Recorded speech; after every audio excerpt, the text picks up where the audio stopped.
Next up, Metal Gear Solid 2. The biggest hoodwink maybe in all of video games. It's interesting that I think 2 was him burning the bridge. The tagline for 2 can be, I'm done making Metal Gear. If you look at it, it's pretty interesting because it's literally just a remake of the first game. Like, that's the point of the story, even. An orchestrated recreation of Shadow Moses. What? I mean, it doesn't get much more blunt than that of how he feels about the game industry and his own games, even. So I did a pretty hard face turn on 2 of when I first played 2, I was like, fuck this game. This game's goddamn garbage. We say it's one of the worst ones, but I still love that game to death. I think it is the most interesting. Let's put this in context for me. I was diehard, in love with the first game. So I was highly anticipating Metal Gear Solid 2. It came out, well, I remember that 9/11 actually happened right before the game came out, and that's the reason why before you start the game it says... Because the opening sequence takes place in New York with a terrorist attack on the boat.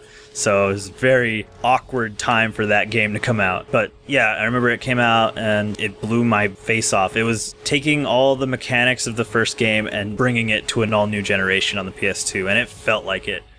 You know, like everybody says that, PS4 and Xbox One don't feel like a generation leap. Well, Metal Gear Solid 2 from 1 felt exactly like that. Everything was in a higher resolution. Water was falling off the snake. He would sneeze if he was outside too long. Still like a technical feat. It's funny. You can I know break those games... the ice cubes by shooting them. It's insane. I feel like that was when Kojima started just going crazy with detail. I love that detail. That's what I don't makes think it's bad. It's just it is totally unnecessary, but he does it. I don't think I know games look better than that game now, but I don't think any game has ever matched how floored I was by how that game looked. Yeah, because nothing looked that good yet. That was for me, that was the reason to get a PS2. So, I mean, I was buckled in and ready to go on whatever ride Metal Gear Solid 2 wanted to take me on. So, I played the tanker mission with Snake, and then all of a sudden, what the hell is the next one? Big Shell. Big Shell, and they're calling you Snake, but the voice is just slightly off.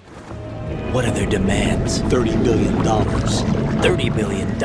What makes them think they can get that much? And I'm like, what the hell? What's happening? And then you can see a little bit of Raiden's hair out of the mask, and it's white. And I'm like, I'm so confused. Did I miss something? Is there an extended universe that I don't know about? By the way, Snake, we're changing your code name for all following communication. What's wrong with Snake? Just a precaution. You are now designated Raiden. Okay, that's a code name of the terrorist from 2 years ago, and then you meet Pliskin and all that. My name is Pliskin. Iroquois Pliskin. And even when shit got super weird and, the Colonel is like, you've been playing the game a long time, turn it off. Raiden, turn the game console off right now. What did you say? It felt similar to Psycho Mantis, where I'm like, oh my god, it's talking to me, the player, and this is creepy and really interesting. The ending definitely confused me, where Snake's talking to you in the middle of a crowded street, and no one cares that this big Arsenal gear just smashed through the Washington Monument, or whatever. But, so none of that made any sense to me.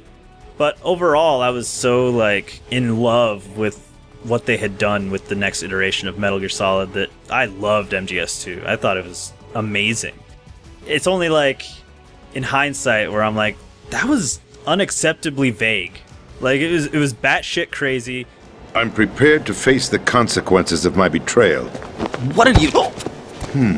What the... You're a man?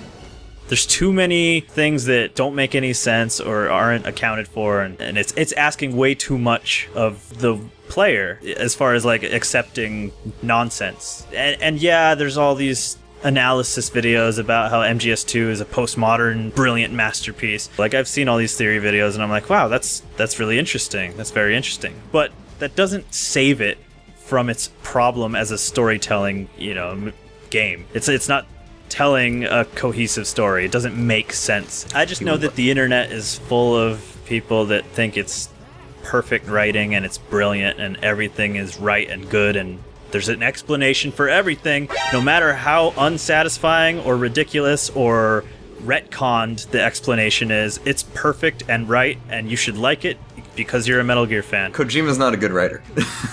He has some issues. I had a relationship with your mother. She seduced me. My father's death was no accident.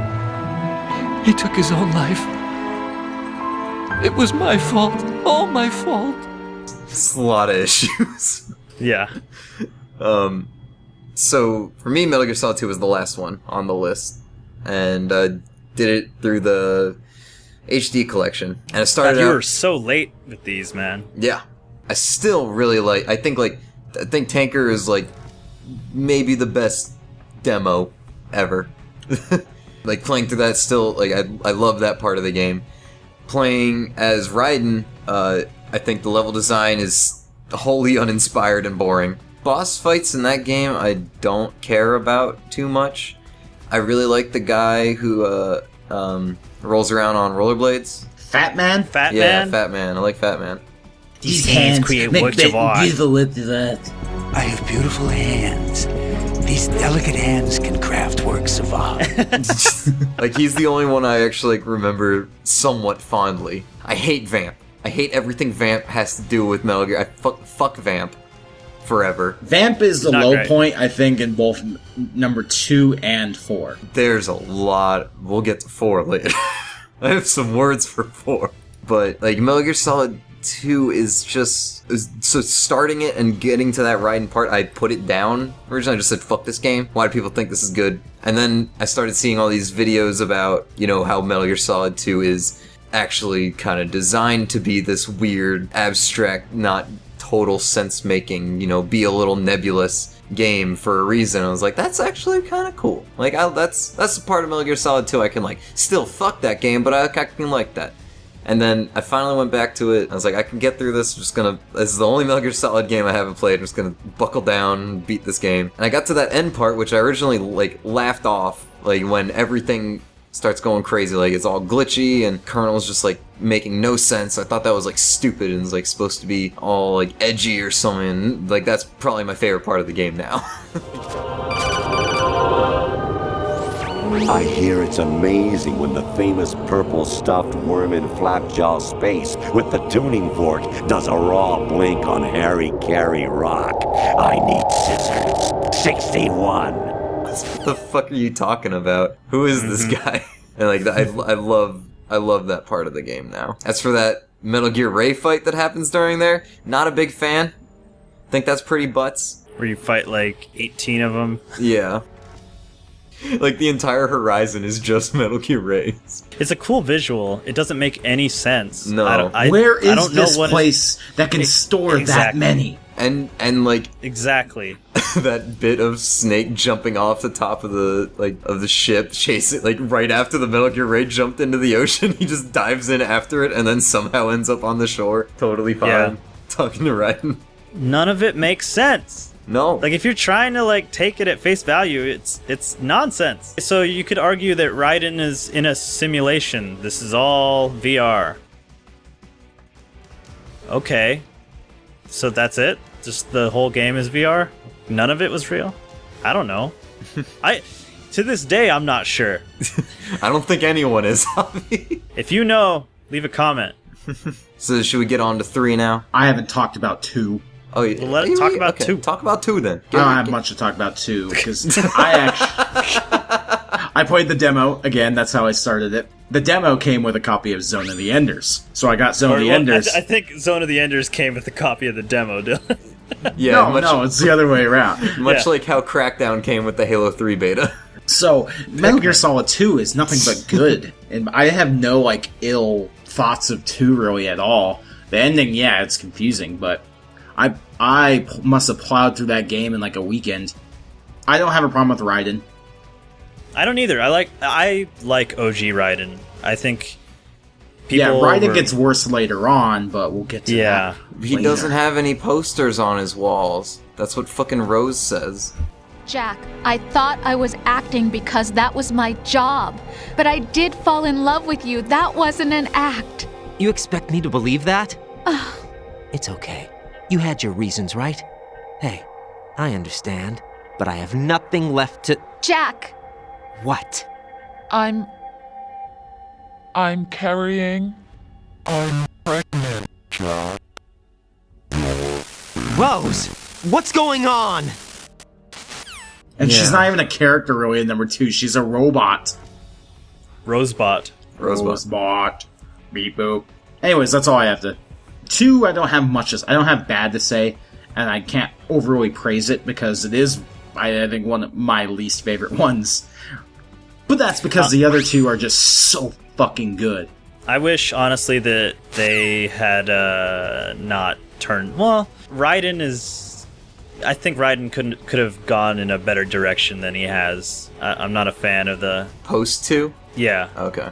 Yeah. Well, yeah. I actually was a big fan of the end of MGS2, where Snake and Raiden are side by side with their guns and then taking out all the ninja dudes or whatever. Like, I wanted that to be kind of the trajectory that Raiden was going, where he's well on his way to, basically take Snake's place. Because Snake was already pulled out of retirement in the first game. Like, it would be cool to have the series just kind of transition into a Raiden game. I know that fans at the time would have pitchforks about that because they were real pissed about MGS2, but I think that would have made more sense.